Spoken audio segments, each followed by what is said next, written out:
Terima kasih Anda masih bersama kami. Bagi Anda yang baru saja bergabung, kami hadirkan kembali 3 berita utama hari ini. Yosef Hidayat terdakwa kasus pembunuhan istri tua dan anaknya di Subang divonis 20 tahun penjara oleh pengadilan.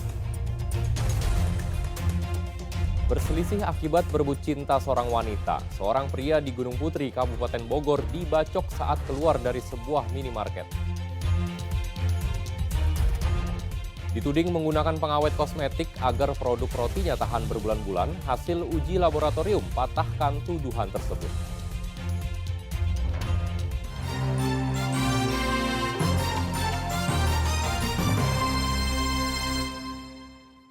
Diduga karena selisih persoalan asmara, seorang pria di parkiran minimarket dihajar dengan menggunakan senjata tajam usai berbelanja di Kecamatan Gunung Putri, Kabupaten Bogor.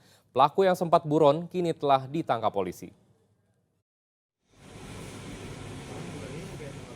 Seorang pria berinisial TW saat keluar dari sebuah minimarket di Kecamatan Gunung Putri, Kabupaten Bogor, tiba-tiba diajar seorang pria berinisial AA dengan membabi buta menggunakan senjata tajam celurit. Saat kejadian berlangsung, korban sempat melawan hingga keduanya terjatuh.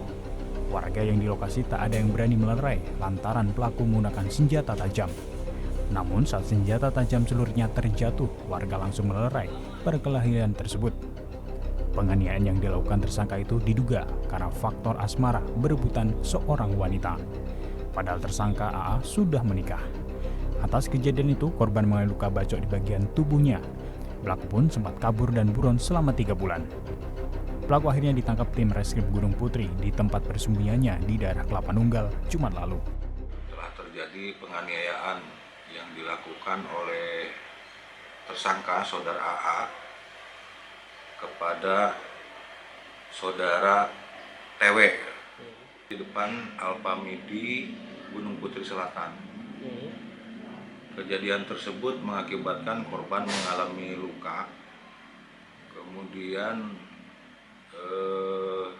si korban melaporkan kejadian tersebut ke Polsek. Alhamdulillah pada tadi malam si pelaku atau tersangka ini berhasil kita amankan. Atas perbuatannya, tersangka dijerat pasal 351 KUHP tentang penganiayaan berat dengan ancaman kurungan 8 tahun penjara. Asep Solihin melaporkan dari Kabupaten Bogor. Seorang kontraktor di Kabupaten Bogor yang mengaku sebagai pegawai KPK ditetapkan sebagai tersangka. Pelaku memeras ASN di kalangan dinas pendidikan senilai 700 juta rupiah. Modus pelaku dengan dalih melakukan pengungkapan sebuah kasus di dinas pendidikan yang membuat korban ketakutan hingga menyerahkan uang ratusan juta rupiah. Yusuf Sulaiman, kontraktor di Kabupaten Bogor, mengaku sebagai pegawai Komisi Pemberantasan Korupsi KPK diduga memeras ASN di lingkungan pemerintahan Kabupaten Bogor kini harus berurusan dengan polisi. Modus pelaku dengan dalih melakukan pengungkapan sebuah kasus di dinas pendidikan yang membuat korban ketakutan hingga korbannya menyerahkan uang senilai 700 juta rupiah. Korban mengalami kerugian sebesar 700 juta dengan 3 kali penyerahan yang diduga mengaku sebagai salah satu pegawai dari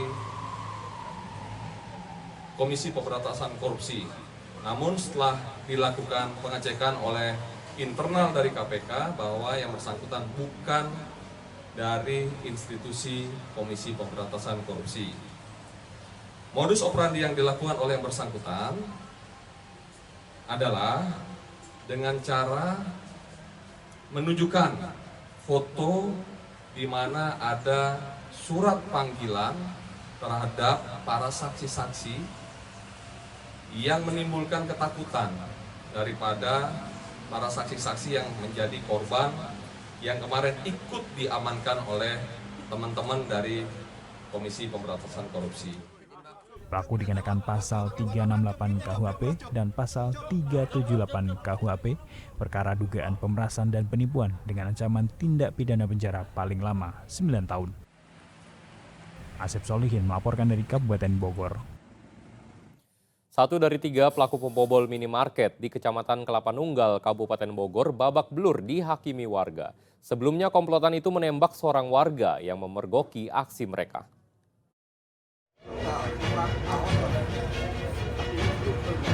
Pelaku pembobol minimarket di Desa Bojong, Kecamatan Kelapa Nunggal, Kabupaten Bogor ini terkapar setelah dihakimi warga Kamis lalu. Warga marah setelah mengetahui aksi pelaku bersama komplotannya menjebol atap minimarket. Peristiwa itu berawal saat 3 pelaku pembobol minimarket terpergok seorang warga yang hendak pulang. Para pelaku yang sudah membobol minimarket lewat atap terjatuh hingga atap minimarket ambruk.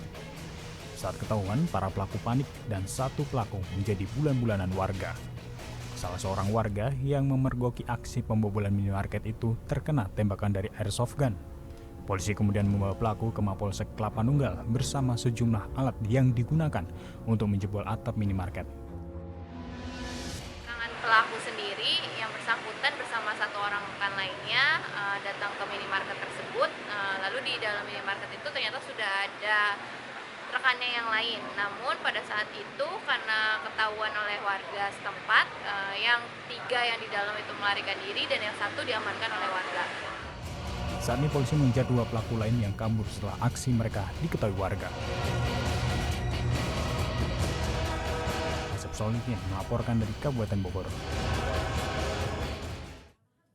Sebanyak 8 siswa sekolah dasar di Kabupaten Garut dilaporkan menjadi korban sodomi gurunya sendiri. Polisi kini tengah melakukan pemeriksaan tertutup terhadap para korban dan terduga pelaku. Warga Kecamatan Pendui, Kabupaten Garut dikagetkan dengan kasus sodomi guru terhadap para muridnya. Diduga ada 8 siswa dari salah satu sekolah dasar di Kecamatan Pendui setelah melapor ke orang tuanya bahwa guru di sekolahnya telah berbuat asusila menyimpang.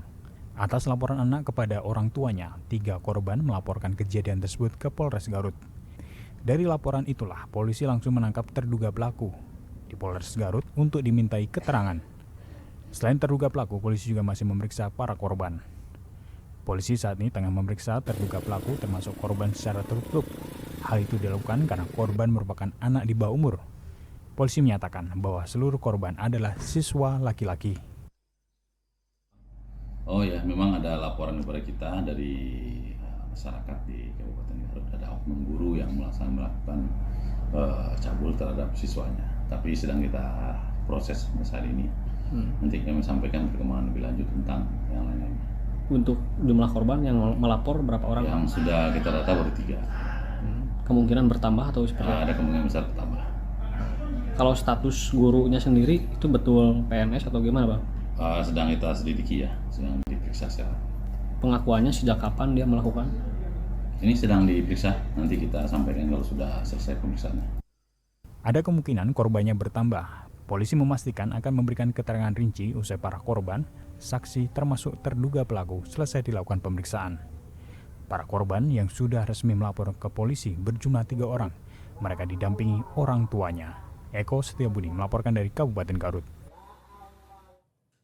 Diduga hendak tawuran, 6 pelajar ditangkap petugas kepolisian saat operasi Patuh Lodaya 2024 di Kabupaten Cianjur. Para pelajar tersebut kedapatan membawa senjata tajam berupa golok di dalam tasnya. Sementara di Kabupaten Garut, pengendara yang patuh diberi bonus dodol Garut dan helm. 6 pelajar di Kabupaten Cianjur ditangkap jajaran Satlantas Polres Cianjur saat melaksanakan operasi Patuh Lodaya tahun 2024 di Jalan Raya Sukabumi Cianjur, Kecamatan Warung Kondang, Kamis lalu. Ke-6 pelajar dicegat saat menaiki truk sehingga petugas kepolisian memberhentikan dan menurunkan para pelajar tersebut. Namun saat dilakukan pemeriksaan, ditemukan 2 buah senjata tajam berupa golok dari salah satu tas milik pelajar. Para pelajar diduga akan melakukan tawuran dengan pelajar lainnya. Kendaraan roda 6 ini peruntukannya untuk angkutan barang, tetapi para siswa atau 6 siswa ini naik di angkutan tersebut, sehingga menjadikan kami untuk melakukan pemberhentian kepada supir. Setelah dilakukan pemberhentian, kami cek anak sekolahan tersebut. Ternyata anak sekolahan tersebut di dalam tasnya terdapat 2 bilah sajam berjenis golok. Di Kabupaten Garut, operasi Patuh Lodaya berakhir 28 Juli. Selain menyiapkan helm yang akan dibagikan gratis ke pengendara, polisi juga menyiapkan seratusan bungkus dodol Garut dibagikan kepada pengendara yang patuh berlalu lintas. Setiap motor dan mobil yang melintas diberhentikan dan diperiksa kelengkapan surat kendaraan, SIM, hingga kondisi knalpot dan helm ber-SNI. Pengendara yang surat-suratnya lengkap ada bonus 1 kemasan dodol Garut, sedangkan pengendara motor yang tertib mendapatkan helm. Namun ada yang lupa tidak memakai helm, justru diberi helm gratis oleh petugas sekaligus diberikan edukasi secara langsung.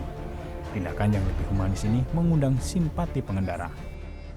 Alhamdulillah seneng banget. Tiba-tiba Rezeki nomplok masih pagi. cepet kaget tadi waktu diberhentiin. Kaget. Kirain ada apa.